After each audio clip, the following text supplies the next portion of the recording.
ঢাকা-চট্টগ্রাম মহাসড়কের কুমিল্লা অংশে শতাধিক অবৈধ স্থাপনা উচ্ছেদ করা হয়েছে। কুমিল্লা থেকে রবিউল আলমের প্রতিবেদনে বিস্তারিত। জেলার সদর দক্ষিণ উপজেলার সোয়াগাজী বাজারে এ উচ্ছেদ অভিযান পরিচালনা করা হয়। ভ্রাম্যমাণ আদালতের নির্বাহী ম্যাজিস্ট্রেট ও সদর দক্ষিণ উপজেলার সহকারী কমিশনার সৈয়দ রেফাই আবিদ এ অভিযান নেতৃত্ব দেন। জানা যায়, সদর দক্ষিণ উপজেলার সোয়াগাজী বাজারে ঢাকা চট্টগ্রাম মহাসড়কের পাশে সড়ক ও জনপদ বিভাগের জায়গা দখল করে অবৈধভাবে স্থাপনা নির্মাণ করা হয়েছিল। বিগত সময়ে সড়ক ও জনপদ বিভাগ ও স্থানীয় প্রশাসনের পক্ষ থেকে অবৈধভাবে নির্মিত স্থাপনা সরিয়ে নিতে একাধিকবার নোটিশ দেওয়া হলেও তা অপসারণ করা হয়নি।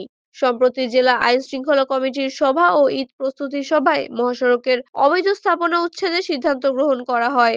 এরই প্রেক্ষিতে বৃহস্পতিবার মহাসড়কের সোয়াগাজী বাজারে অবৈধ স্থাপনা উচ্ছেদ করা হয়।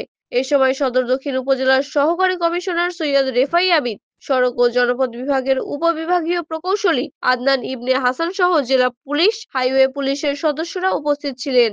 মহাসড়কের অন্যান্য স্থানে অবৈধ স্থাপনা উচ্ছেদে এ ধরনের অভিযান চলমান থাকবে বলে জানিয়েছেন সড়ক ও জনপদ বিভাগের কর্মকর্তা। আর ঈদকে সামনে রেখে জনভোগান্তি নিরসনের লক্ষ্যে এ অভিযান পরিচালনা করা হয়েছে।